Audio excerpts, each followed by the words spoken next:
Ambassador HFY walked through the empty halls of the human embassy on Nexus Prime. His forearms moved slowly as he touched the walls where human artwork once hung.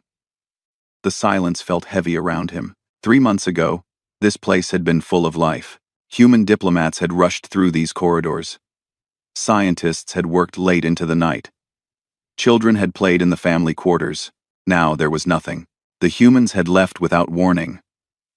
One day they were there, working alongside the galaxy's greatest minds. The next day, they were gone. Every human in the embassy had packed their things and departed on the same night. They had cleaned everything. They had left no mess behind. They had even watered the plants. One last time, HFY stopped at what used to be Ambassador Sarah Chen's office. The room was spotless. The desk was empty. Even the coffee maker had been removed. Sarah had been a good diplomat. She had always been polite during meetings. She had never raised her voice, even when other species made fun of human customs. Now her office felt like a tomb. The Veltar ambassador pulled out his communication device. He tried calling Earth for the 100th time. The same message played back. This frequency is no longer in service. Please update your contact information. But there was no new contact information. The humans had simply vanished from galactic society. Walking to the embassy's main conference room, HFY remembered the last council meeting with human representatives. It had been about trade routes through human space. The Corvani had wanted to use human colonies as refueling stations. They had offered to pay, but barely enough to cover costs. Sarah had asked for fair compensation. The council had laughed. "You should be grateful we even use your primitive facilities," Chancellor Mordoon had said. The other species had agreed. Humans were the youngest race in the galaxy. They had only joined the council 200 years ago. What did they know about fair prices? Sarah had not argued. She had simply nodded and said, "We understand your position." 2 weeks later, every human was gone. At first, the council had celebrated.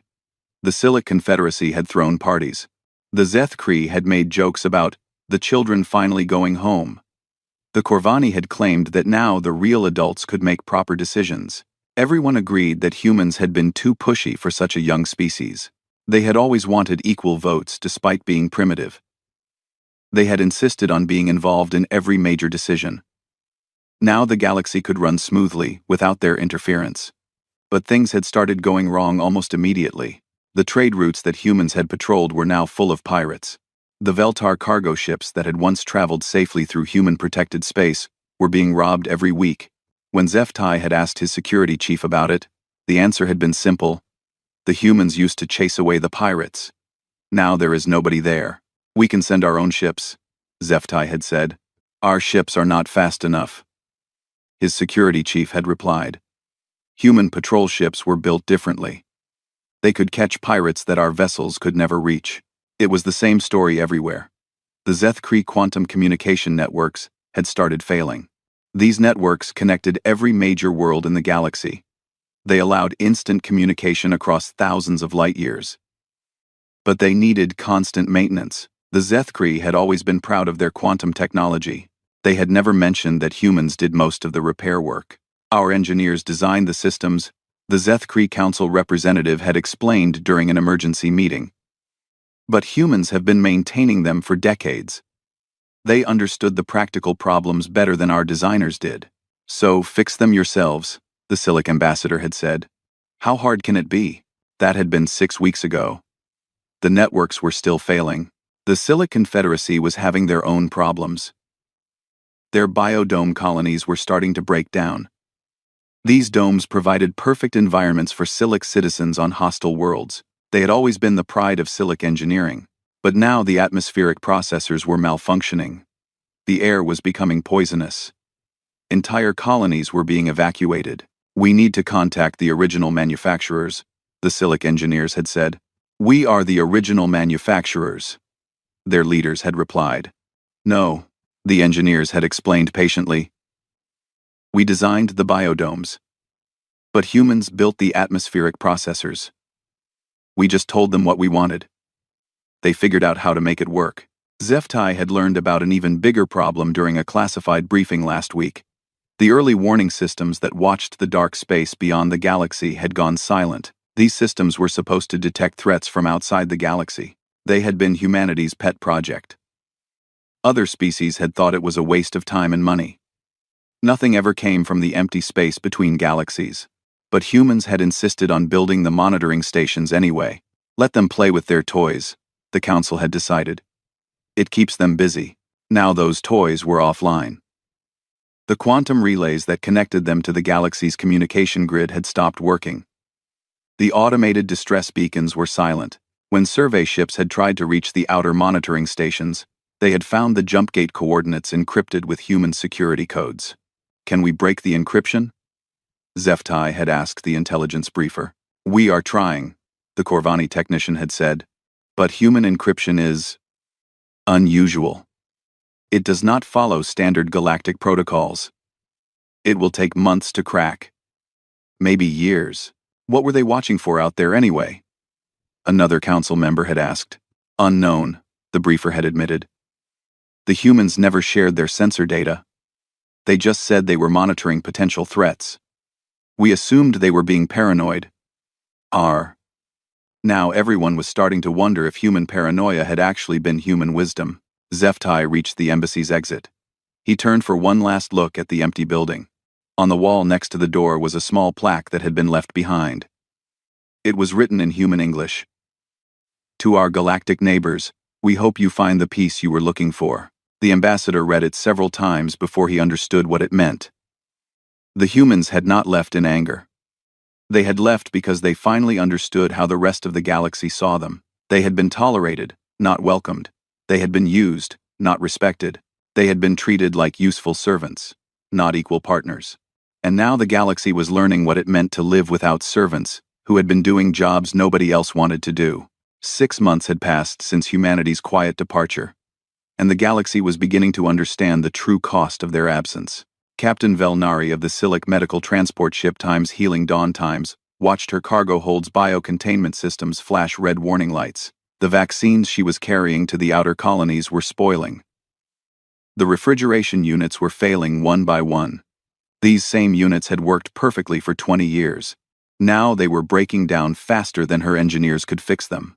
Captain, her chief engineer called over the intercom. We have found the problem. Velnari hurried to the engine room. Engineer Corson was holding a small component that looked melted. Around him, 3 other refrigeration units sat in pieces. The molecular stabilizers are burning out, Corson explained. They are not designed correctly for long-term use. What do you mean? Velnari asked. These stabilizers have been working for decades. That is what I thought too, Corson said. But I checked the maintenance records. Humans have been replacing these stabilizers every 6 months. They never told us the parts were temporary. We thought they were permanent. Velnari felt cold despite the warm engine room. Where did the humans get the replacement parts? They made them, Corson said quietly, in their factories. Using their techniques. The stabilizers look simple, but they require very exact manufacturing. Our factories cannot make them correctly. The medical transport was not alone in its problems. Across Silic space, similar failures were happening everywhere. Food processors were breaking down. Water purification systems were failing. Even the gravity generators on orbital stations were starting to malfunction. All of these systems had been working fine for years. All of them had been quietly maintained by human technicians. On the planet Silix Prime, the capital world of the Silic Confederacy, President Morkala received daily reports of infrastructure failures. The biodome colonies were the worst affected. These artificial environments allowed Silic citizens to live on worlds that would otherwise kill them. Now the domes were becoming death traps. Colony 7 has been evacuated, her aide reported. The atmospheric processors failed completely. The air became toxic within hours. What about the backup systems? President Morkala asked. The backups failed first, the aide explained. Our engineers say the backup systems were more complex than the primary ones. They needed constant fine-tuning. Without human technicians, nobody knew how to adjust them properly. President Morkala walked to her office window and looked out at the capital city. Even here, problems were obvious. Streetlights were flickering because the power grid management systems were malfunctioning. Traffic control was becoming chaotic because the automated systems needed updates that only human programmers had known how to install. "How many colonies have we lost so far?" she asked. 17 have been evacuated, her aide said. Another 31 are having serious problems. Our engineers estimate that half of all our colonies will be uninhabitable within a year. And how many of these colonies can we support here on the homeworld? The aide was quiet for a long moment. Maybe 10%. Our population centers cannot handle that many refugees. It is armated. The Silic Confederacy was not the only government in crisis.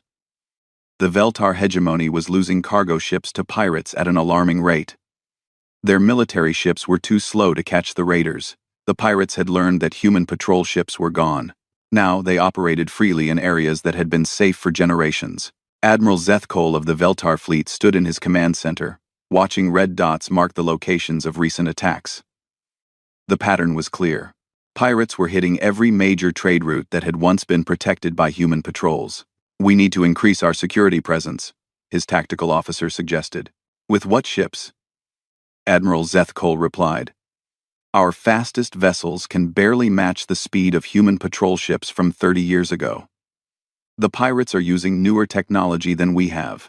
"Where do they get such advanced ships?" the tactical officer asked. Admiral Zethkol pointed to a star map. "Look at the pattern of attacks. They are coming from the neutral zone, the area between our territory and the old human border colonies. But there is nothing in the neutral zone except empty systems." "That is what we thought," the admiral said. "But humans had mining operations there. We assumed they were gathering common metals. Now I think they were mining rare elements that we did not even know existed." The admiral was correct. Human mining operations had been extracting materials that other species considered worthless. These materials were essential for building the most advanced FTL drives and quantum processors. Without access to human-refined rare elements, the galaxy's technology was starting to fall behind. The most serious problem was becoming clear to the Corvani, the oldest and most advanced species in the galaxy. Their quantum communication networks were failing at an increasing rate. These networks allowed instant communication across the entire galaxy. Without them, governing a space-spanning civilization became impossible. Chancellor Morden stood in the Corvani High Council chamber, receiving reports from their best engineers. "The quantum entanglement generators are losing coherence," Chief Engineer Yargoth explained. "The alignment processes require adjustments every few days. But the adjustment calculations are extremely complex. Surely our computers can handle the calculations," Chancellor Mordun said. "The calculations require intuitive leaps that our logical systems cannot make," Yargoth admitted. Human engineers used something they called educated guessing to solve problems that pure mathematics could not handle. "That sounds primitive," another council member commented. "Perhaps," Yargoth said, "but it worked. Our networks have been stable for 2 centuries because humans were making thousands of small adjustments that prevented major failures." Chancellor Mordun felt very old suddenly. The Corvani had ruled the galaxy for 10,000 years. They had always prided themselves on being the most logical and advanced species. Now they were learning that their greatest achievements had only been possible because of help from the species they had considered primitive. "Can we contact Earth directly?" he asked. "Perhaps we can negotiate for technical support." "We have been trying," the communications officer reported. "But humans have changed all their diplomatic frequencies. They are not answering any calls. Our embassy ships cannot even approach Earth's solar system. They have automated defense platforms that deny all landing requests." "What do the defense platforms say exactly?" "They broadcast a simple message: access denied. Please update your authorization codes." But they do not tell us how to get new authorization codes. While the galaxy's governments struggled with infrastructure failures, private businesses were discovering their own problems. The Zeth Cree Corporation, which manufactured most of the galaxy's consumer electronics, found their production lines shutting down. Factory manager Kelthos stared at silent assembly lines that had been running continuously for 50 years. The robotic systems that built quantum processors had simply stopped working. "The programming is corrupted," his technical team reported. The robots are receiving conflicting instructions. How is that possible? Kelthos asked. These systems have been stable for decades. The base programming was written by humans, a technician explained. But they also installed regular updates to handle new situations. Without those updates, the systems are trying to follow outdated instructions for modern problems. Can we write our own updates? We have been trying for 3 months. But human programming methods are very different from ours. They use something called adaptive logic that changes based on circumstances. Our logical systems cannot replicate that flexibility. The factory that had once produced 1 million devices per day was now producing nothing. Similar scenes were playing out across the galaxy. Supply chains that had worked smoothly for generations were breaking down. Transportation systems were failing. Communication networks were becoming unreliable. The galaxy's economy, which had grown for centuries, was beginning to collapse. And still, there was no word from humanity. Their former colonies had gone silent. Their trading posts had closed. Their diplomatic channels were dead. It was as if an entire species had simply chosen to disappear from galactic civilization. In the empty human embassy on Nexus Prime, Ambassador Zeftai continued his daily visits.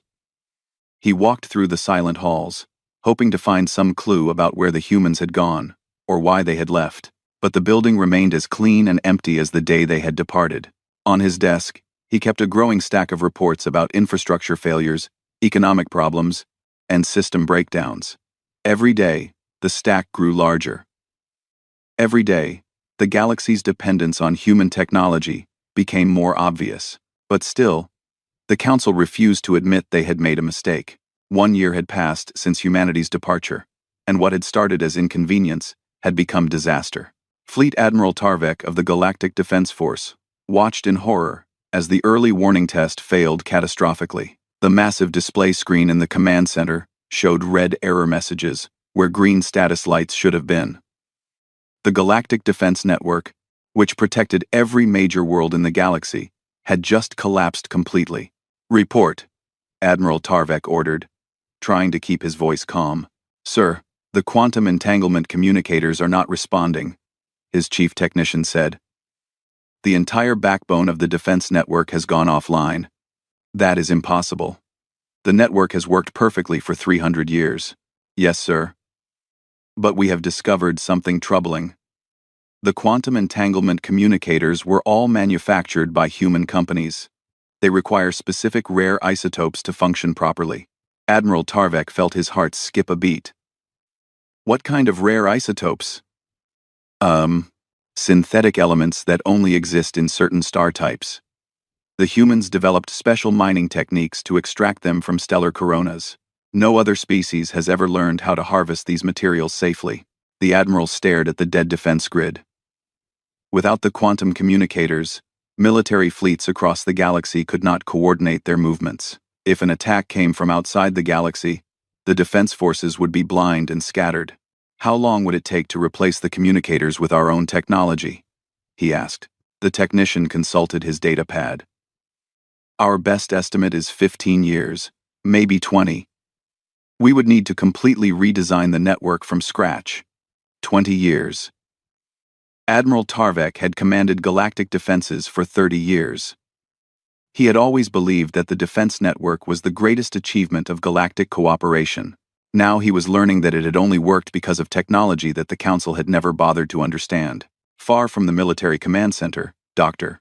Yelena of the Corvani Science Institute was making an even more disturbing discovery. The deep space monitoring arrays that watched the dark space between galaxies had detected something massive moving toward their galaxy. The object is artificial, she reported to the emergency council session. It is approximately 2,000 kilometers long and 500 kilometers wide. Its energy signature suggests advanced technology. Could it be human? Chancellor Mordun asked hopefully.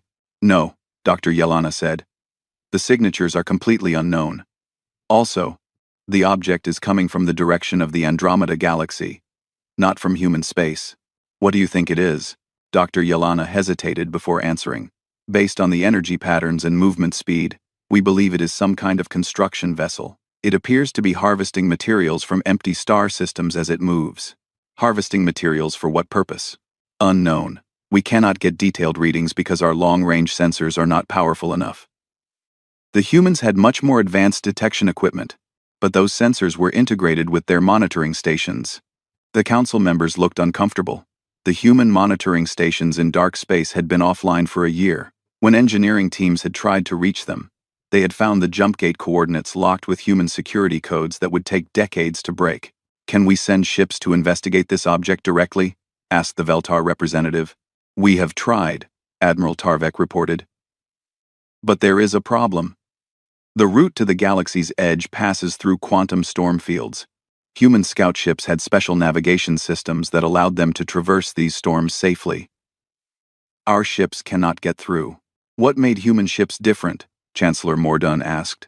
"We are not sure," the Admiral admitted. "Human engineers always claimed their navigation systems were just improved versions of our own technology. But our ships that try to enter the storm fields suffer complete system failures within hours." Dr. Yelena pulled up another display showing energy readings from the approaching object. "There is something else," she said. "We are detecting similar signatures from 3 other directions. There appear to be multiple large objects moving toward our galaxy from different approach vectors." The room fell silent. 4 massive unknown objects approaching from different directions could only mean one thing.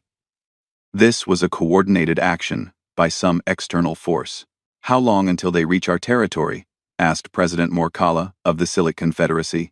"At current speeds, approximately 8 months, Dr. Yelena replied. 8 months to prepare for an unknown threat. With a defense network that no longer worked, and monitoring systems that had been offline for a year." While the council debated emergency measures, Ambassador Zeftai was making his own disturbing discovery in the abandoned human embassy. He had been searching through old files, trying to find any information about human activities in dark space. Most of the data had been wiped clean, but he had found some overlooked documents in a forgotten storage archive. The files contained shipping manifests for supplies sent to the outer monitoring stations. The quantities were massive: food for thousands of personnel, military-grade weapons and equipment, construction materials for permanent installations. The humans had not been running simple monitoring posts. They had been building fortresses. Why would they need so many weapons to watch empty space? Zeftai wondered aloud. He found his answer in a partially corrupted communication log. The file contained fragments of messages between Earth and the outer stations. Most of the content was missing, but a few phrases remained clear. "Contact with Scout Group 7. Neutralized before signal transmission. Maintain radio silence. Council must not know." The implications were terrifying. The humans had not been watching empty space. They had been fighting something in empty space. For decades, they had been engaged in secret battles against enemies that the rest of the galaxy knew nothing about. And now those guardians were gone. The galaxy's economic problems had also reached a breaking point. The Zeth-Kree manufacturing centers had shut down completely. Without human-made components, they could not produce the basic electronics that every other species depended on. Cargo ships sat in docks because their navigation systems needed repairs that only human technicians had known how to perform. Worse, the rare element shortage was becoming critical. Several species were running out of fuel for their FTL drives. The special isotopes that powered quantum processors were nearly exhausted. Mining operations had been shut down because the extraction equipment required constant maintenance with human-designed spare parts. President Morkala received a report that made her blood run cold. 30% of our colonies have been evacuated, her aide reported. Another 40% are barely functional. We estimate that our total population capacity has decreased by 70%. "Where are the refugees going?" she asked. "That is the problem," her aide said quietly. "Every species is having the same issues. There is nowhere for refugees to go. The other governments are struggling to support their own populations." The Veltar hegemony was in even worse condition. Pirate attacks had increased by 3,000%. Trade ships were being robbed so frequently that many companies had stopped shipping entirely. Some sectors of Veltar space had become completely lawless. "We are losing control of our own territory," Admiral Zethkol reported to his government. "The pirates are better armed and faster than our security forces." They seem to know exactly where to attack for maximum impact. How is that possible? His superior asked. We think they are using former human equipment, the admiral explained. Human patrol ships that were abandoned when the humans left. The pirates have figured out how to operate them. I thought human technology was primitive. So did we, Admiral Zethkol said grimly. We were wrong. As the galaxy fell apart, desperate attempts to contact humanity became more frequent. Every species tried to reach Earth through different channels. They sent diplomatic messages, trade offers, and eventually direct pleas for help. All received the same response. Automated messages stating that the communication frequencies were no longer in service. Some governments sent ships directly to human space. These vessels found the former human colonies protected by defensive systems that politely but firmly denied all access. The automated guardians would transmit a simple message. Access restricted. Please contact your local human embassy for authorization. But there were no longer any human embassies. It was as if humanity had pulled up a wall around their territory and decided to ignore the rest of the galaxy completely. Chancellor Mordun called an emergency session of the full Galactic Council. Representatives from every major species gathered in the Great Assembly Hall on Nexus Prime. For the first time in galactic history, the Council was meeting to discuss their own potential extinction. We face a crisis unlike any in our recorded history, the Chancellor began. Our defense networks have failed. Unknown forces approach our galaxy. Our economies are collapsing. And the one species that might help us solve these problems has chosen to isolate themselves completely. The Silic representative stood up. This is humanity's fault, she declared. If they had not abandoned us, we would not be in this situation. They abandoned us because we treated them poorly. The Veltar representative replied. We used their services but never gave them proper respect. That is irrelevant now. The Zethkri representative interrupted. The question is, what we do next? Chancellor Mordun looked around the assembly hall. For 10,000 years, this room had been the center of galactic civilization. Now it felt like a tomb. We have two choices, he said finally. We can continue to pretend that we do not need human help and face destruction with our pride intact. Or we can swallow that pride and beg the humans to forgive us. The debate that followed lasted 18 hours. In the end, the vote was unanimous. They would go to Earth and ask for forgiveness. 18 months after humanity's departure, the first Devourer harvester ship entered the outer rim systems of the galaxy, and the true scope of the crisis became clear. Dr. Yelena watched the readings from her instruments with growing horror. The massive vessel was not just moving through space, it was systematically destroying everything in its path. The Kepler 442 system, which had contained a small mining colony, was being consumed. Planets, asteroids, even the star itself, was being harvested for materials. How many beings lived in that system? Chancellor Mordun asked, during the emergency briefing. Approximately 50,000. Dr. Yelena replied quietly. Were lived. The system is now empty space. The readings showed the truth that no one wanted to accept. The massive ship was a construction vessel, but not in any way they had imagined. It was converting entire star systems into raw materials, building dozens of smaller ships from the harvested matter. What had been one huge threat was becoming a fleet of threats. How fast is the construction process? Admiral Tarvek asked. Each star system provides enough material for approximately 20 smaller vessels, Dr. Yelena said. Based on current speed, the single harvester will become a fleet of 500 ships within 6 months. And there are 4 of these harvesters approaching from different directions? Yes, but our updated scans show there may be more. The quantum storms that block our sensors appear to be hiding additional contacts. Chancellor Mordun felt older than his 800 years. Do we have any idea what these beings want? Dr. Yelena hesitated before answering. Based on their behavior, we believe they want to harvest our entire galaxy. Every planet, every star, every trace of matter and energy. They appear to be a nomadic species that consumes galaxies to build new ships and support their population. The council chamber fell silent.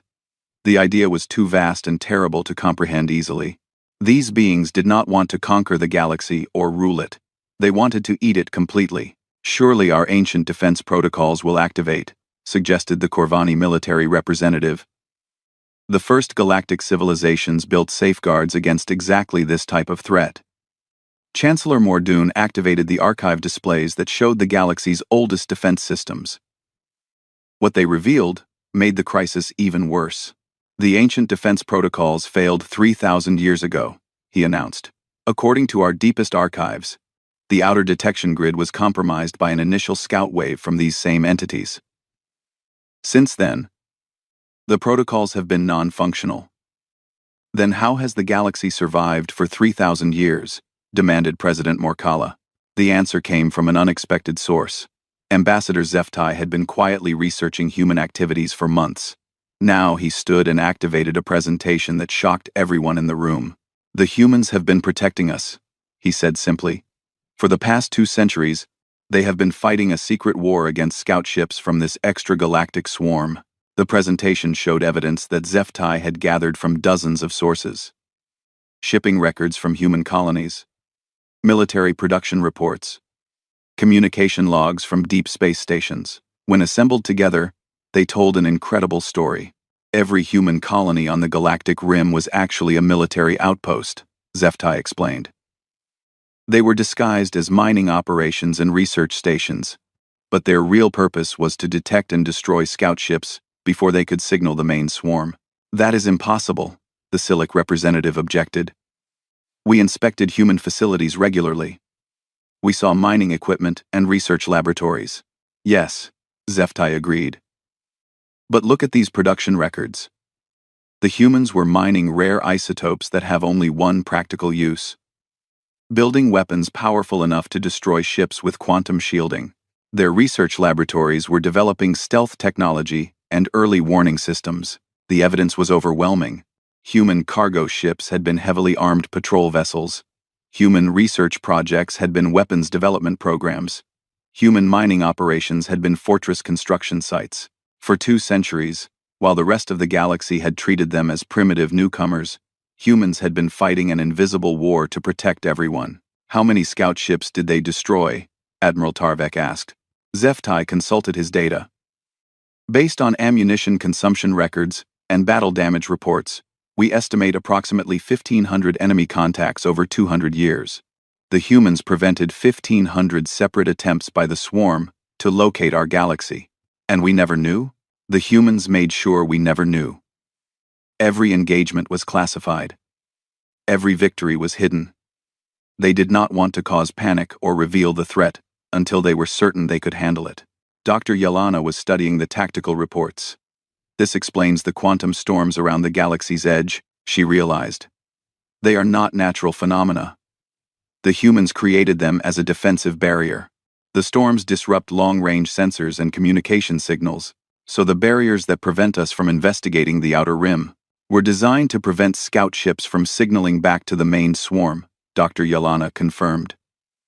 The humans turned our galaxy into a fortress, and we never realized it. Chancellor Mordoon felt sick. Why did they not tell us? Why did they let us think they were primitive? Zeftai activated the final part of his presentation. It was a recorded message from the human archives, dated just before their departure. The image showed a human military officer in a uniform none of them recognized.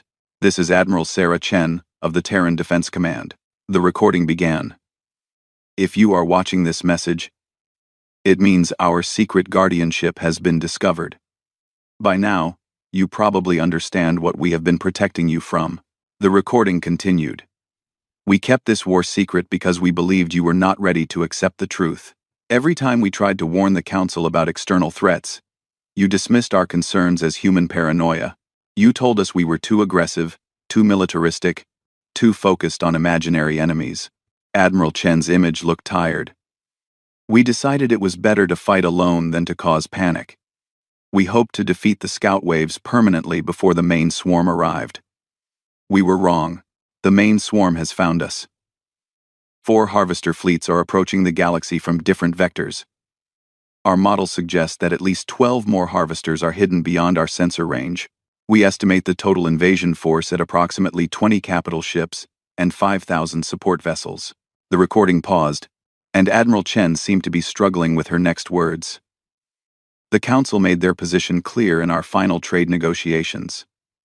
You consider us useful servants, not equal partners. You have made it obvious that you view human contributions as primitive and expendable. Very well. We accept your judgment. The watch is ended. Prove that you can protect yourselves without the help of barbarians. The recording ended, leaving the council chamber in stunned silence. How long ago was this message recorded? Chancellor Mordun asked quietly. 6 months before the human departure, Zeftai replied. They had known. The humans had known about the invasion 6 months before they left. They had prepared their defenses, gathered their fleets, and withdrawn to their own territory. They had left the rest of the galaxy to face the consequences of centuries of arrogance and disrespect. President Morkala was the first to speak. How many beings will die because of our pride? The answer came from Dr. Yelana's updated casualty projections. If the harvesters continue at their current pace, they will consume the entire galaxy within 5 years.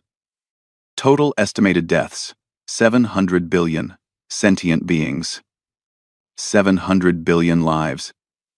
The weight of that number settled over the Council like a physical force.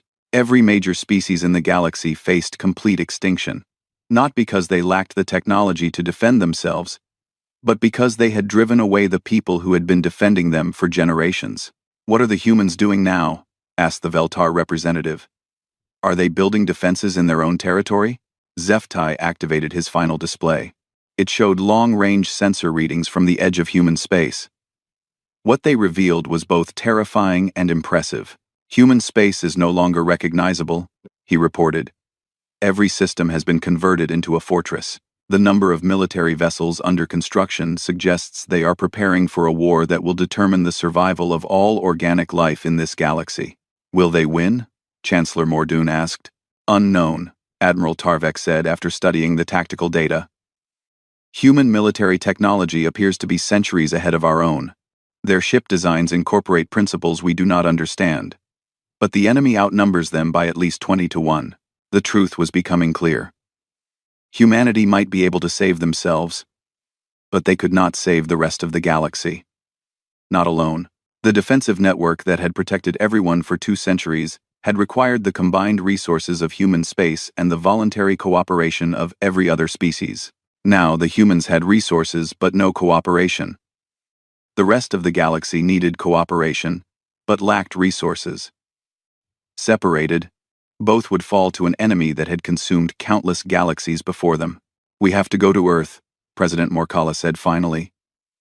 We have to apologize and ask them to forgive us. They may refuse, the Silic representative pointed out. Why should they risk human lives to save people who treated them as inferior? Chancellor Mordun stood slowly.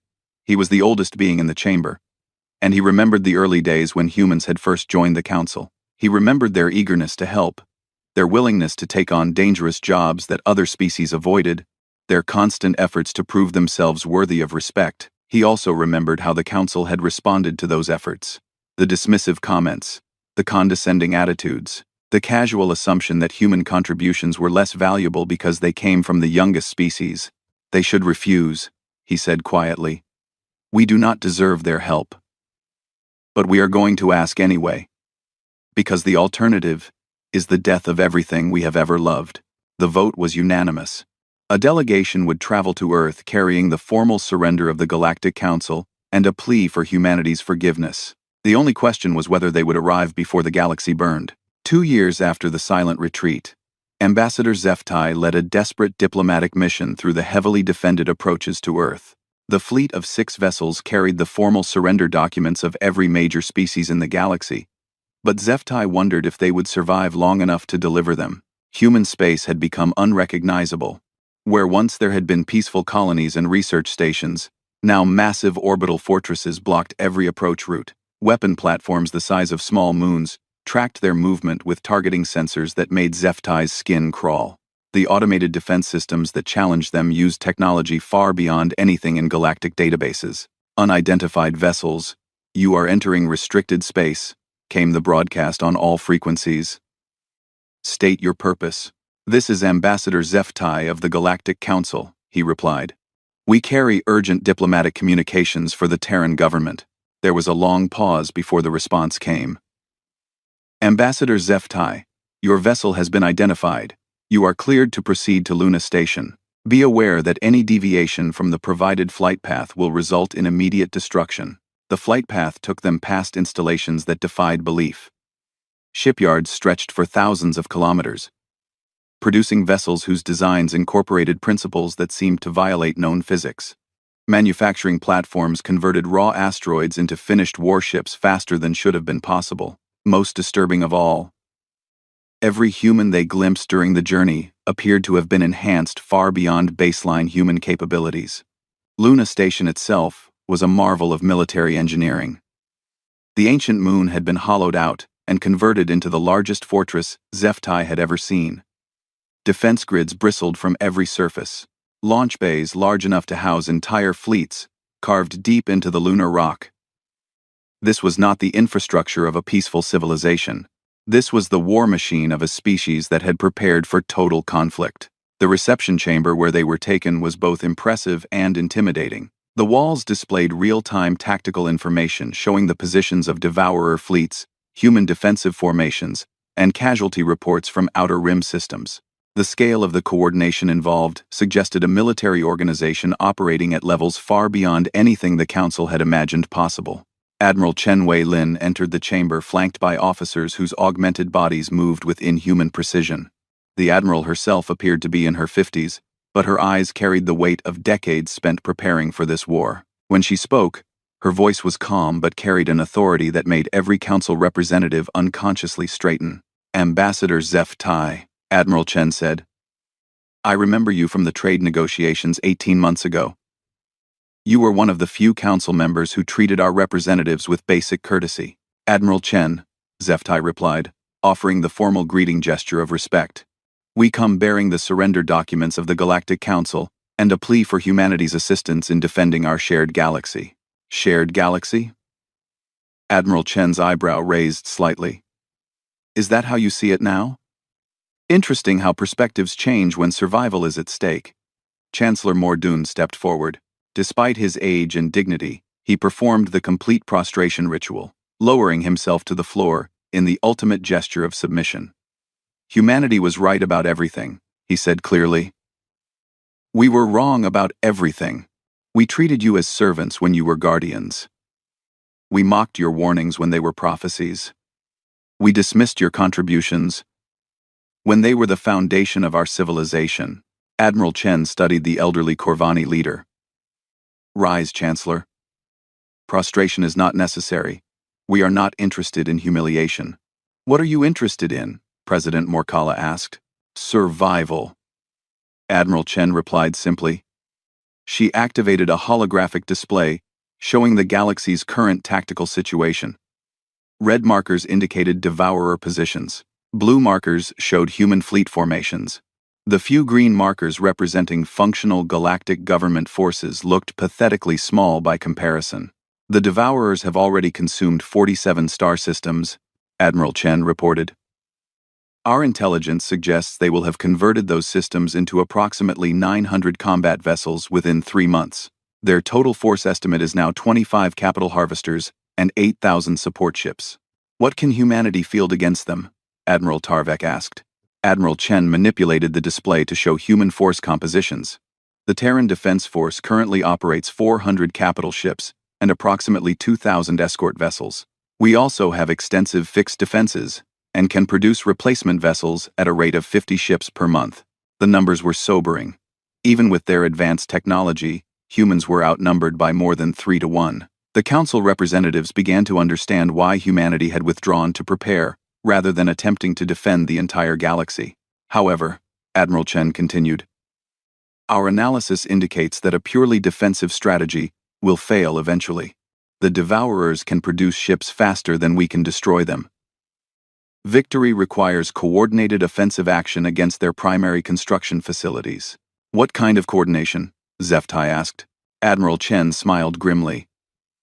"The kind we should have had 2 centuries ago. Humans provide the military leadership and advanced technology. Other species provide the industrial capacity and personnel that we lack, a true partnership based on each species contributing their actual strengths. You want us to acknowledge human military superiority? Chancellor Mordun said. No, Admiral Chen replied. I want you to acknowledge reality. Human military doctrine and technology are optimized for this specific threat, because we have been fighting versions of this enemy for 200 years. Your industrial capacity and population numbers are resources we cannot match. Neither of us can win alone. President Morkala leaned forward. What are your terms? Admiral Chen's response was direct and non-negotiable. Full operational command of all anti-Devourer military operations. Integration of all species fleets under human tactical doctrine.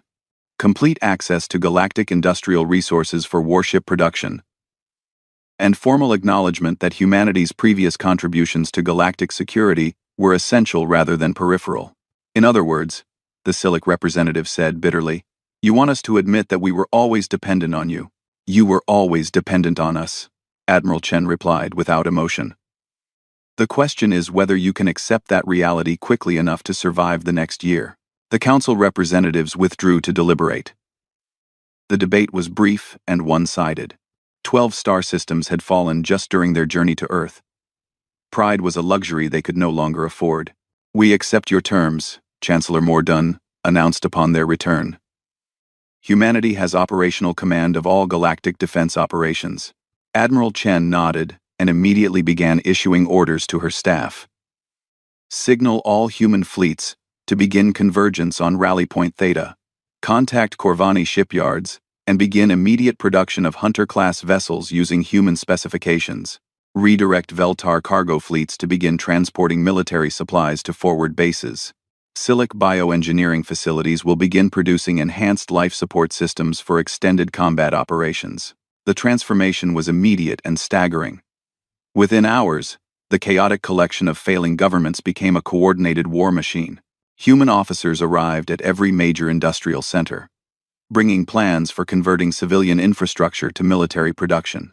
Alien engineers worked alongside human designers to adapt advanced technology for mass production using available resources. The first joint engagement came 3 weeks later. A combined human-alien fleet intercepted a Devourer harvester that was consuming the Rigel system. Zeftai, serving as a liaison officer aboard the human flagship Times, Determination, **, watched in awe as the combined fleet demonstrated what cooperation could achieve. Human warships were technological marvels. Their stealth systems made them nearly invisible to enemy sensors. Their weapons could penetrate Devourer shields that had previously been impenetrable. Their coordination allowed them to strike precisely at critical system nodes. But it was the alien support vessels that made victory possible. Corvani shield ships protected the human attackers from return fire. Veltar logistics vessels kept the fleet supplied during extended combat. Silic engineering ships provided rapid field repairs that allowed damaged vessels to continue fighting. The Devourer harvester, which had previously seemed invincible, was destroyed within 6 hours. For the first time since the invasion began, a star system was saved rather than consumed. How long can we keep this up? Zeftai asked Admiral Chen as they watched the enemy wreckage burn. Long enough, she replied. The Devourers are powerful, but they have one critical weakness. They have never faced organized resistance from a united galaxy. They are used to consuming civilizations that fight separately and fall one by one. And now, Admiral Chen gestured toward the mixed fleet of human and alien vessels. Ships that would never have worked together 18 months ago now operated as a single coordinated force. Now they face something they have never encountered before. A galaxy that finally learned to fight as one. The war was far from over. More Devourer fleets were approaching. The enemy would adapt to their tactics. Millions more beings would die before the threat was eliminated. But for the first time since the invasion began, victory seemed possible. As the joint fleet prepared for the next engagement, Admiral Chen's final transmission to the Council was simple. The watch resumes, but this time, we do it as equals. The galaxy had learned a painful lesson about the cost of pride. The humans had learned that even guardians sometimes need support. Together, they faced the future as true partners, forged in the crucible of near extinction. The galaxy that emerged from the Devourer War would be very different from the one that had existed before, but it would survive, and it would remember the quiet guardians who had always been protecting them, even when they were too proud to notice.